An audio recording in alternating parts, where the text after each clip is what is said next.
Hey, what is up everyone? Welcome back to Life on the Wrist. Hope you guys are doing well today. This past weekend was filled with current events, one of them being the US Open, which is one of the Grand Slam tennis competitions that takes place every year. The US Open takes place in New York City, and it would not be a Grand Slam if there weren't a couple of watches that we were able to spot during the time that we sort of watched it. I actually watched a pretty big portion of it, which was pretty fun to actually watch. So I thought I would go over some of the watches that have been spotted on people's wrists during their time at the US Open. I'll go over the singles champions and the watches that they were wearing, and maybe some other pieces that were seen on some of the athletes. There were a ton of celebrities that did attend this event, and they were all wearing pretty incredible watches. There's actually a really great Hodinkee article that shows all of those. But I thought I would kind of focus it more on the players instead of the people who were watching the events. So I'll start with the ladies. So if you didn't know, Iga Świątek was the winner of the women's singles championship, and she was seen wearing a Lady-DateJust. It was a really beautiful, when she had the trophy, it was a really beautiful white, it looks like a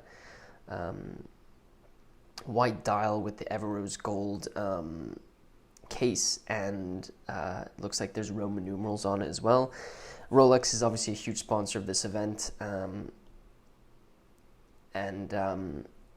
there were so many advertisements when the event went to an ad break. It was there were a lot of women, a lot of Rolex ads, but she was wearing a Rolex Lady-DateJust in Everose gold, which I think is a really beautiful example. Very classy, very much in the spirit of sort of the tennis events. I know, Date-Justs are oftentimes advertised at Wimbledon, and I think this was a nice example of a watch that she was wearing. For me, Date-Just is like your perfect everyday watch. It also looks really beautiful on the ladies' versions look really beautiful on a women's wrist, but it has that a little bit more of the sporty look with the Oyster case. The other winner of the men's singles championship was Carlos Alcaraz, who was the 19-year-old. Pretty big story for him. As soon as he finished his match, he strapped on his Rolex Daytona reference 116500, which is the stainless steel black dial and black bezel version of the Rolex Daytona. This is a very desirable model, and so it was only fitting that he was wearing it. It's a really beautiful example. White accents, white sub-dial rings, the perfect watch for many people. It's very hard to get your hands on one of these pieces, and so good advertising for Rolex to say, here's a watch that's hard to get your hands on, and look, it's on one of the champions' wrist. Carlos Alcaraz, I'm speaking more to his match because it's the most recent match that I watched. He played an incredibly phenomenal, a really great match during his time.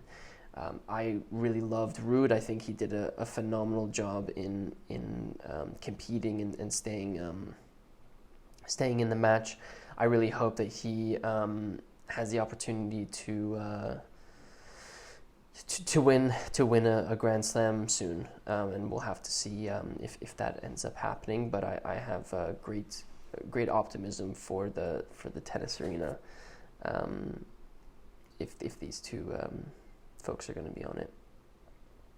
A big story is obviously Serena Williams. She was wearing an Audemars Piguet Royal Oak Offshore quartz version with a diamond set bezel during her matches. Obviously one of the greatest of all time players, a really beautiful watch, and she's been seen wearing the Royal Oaks on multiple occasions on a rubber strap. It really does look nice. It's a sports watch, so it's pretty cool that she was wearing that. It's sad that she didn't make it through the championship, but phenomenal player, amazing career, and big part of what the US Open was this year. Rafa Nadal was at the US Open, and of course he was wearing his Richard Mille RM 2704 Tourbillon, which is one of his, I think every time you watch him play, you'll see him wearing this watch. He's an icon when it comes to Richard Mille. The lightness of the watches really plays into his hand when it comes to wearing these pieces in those scenarios. And again, a staple when it comes to watches and tennis, and a great sponsorship for Rafael Nadal. Medvedev was one that I actually saw. I actually didn't know that Medvedev was sponsored by Bovet until I saw it on his shirt.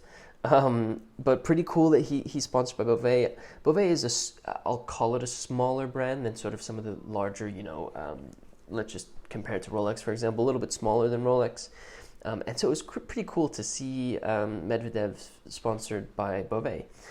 He did end up wearing shirts that had the Bovet logo on it, but he also put on the a Bovet Virtuoso 8 Chapter 2, and this watch is just absolutely killer. Tourbillon at 6 o'clock, a aperture at this watch is just wild. I'll put a link in the show notes for you to see it, because I'm actually just getting mesmerized by how it looks. You essentially have almost like a pocket watch looking case with the crown at 12 o'clock. You then have these lugs that sort of integrate onto the case, but it really does look like sort of like a pocket watch conversion.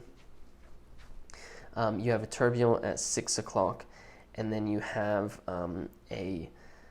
two sort of dial plates that are at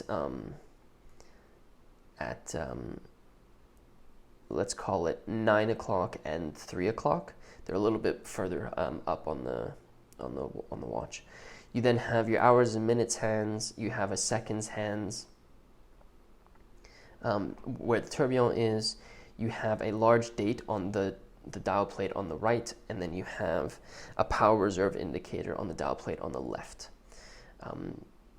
The watch looks absolutely incredible. It's kind of cool to see this kind of being worn at the US Open, and a really cool sponsorship. So a pretty awesome little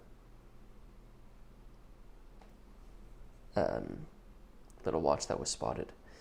Coco Gauff was also seen, which is she's a young American tennis player. She was seen wearing a purple dial Rolex Oyster Perpetual that looks phenomenal. I actually am a huge fan of the purple dial Oyster Perpetuals, because I do think they look it's kind of like the modern Oyster Perpetuals that were released, but sort of the first iteration of it.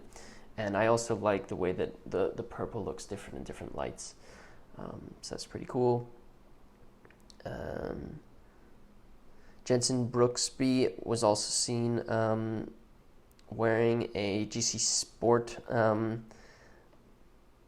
Sport watch, which I don't know if it's a sponsorship or not, but that was another watch that was seen on the wrist of a tennis player.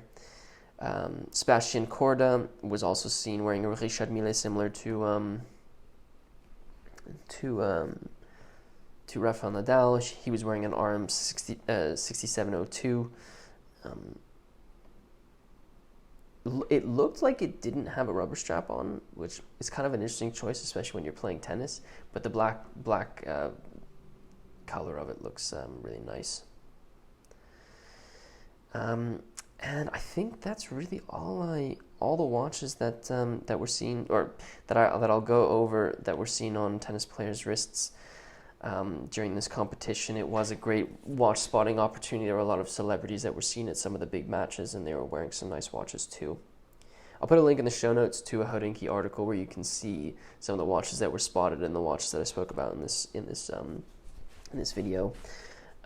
In this podcast. If you are new to Life on the Wrist, be sure to subscribe to this podcast so you're notified when we do upload one of our podcasts. You can get more watch content from me. Get over to lifeonthewrist.com and check out our YouTube channel where we upload a video and article in the editorial section of our website. Pretty exciting to kind of go into this last little chapter of the year. 2022 is really going by quickly, and I can't believe we're almost in 2023. If you wouldn't mind rating this podcast, it really does help me out. And with this said, guys, thank you so much for listening to this podcast. And until next time.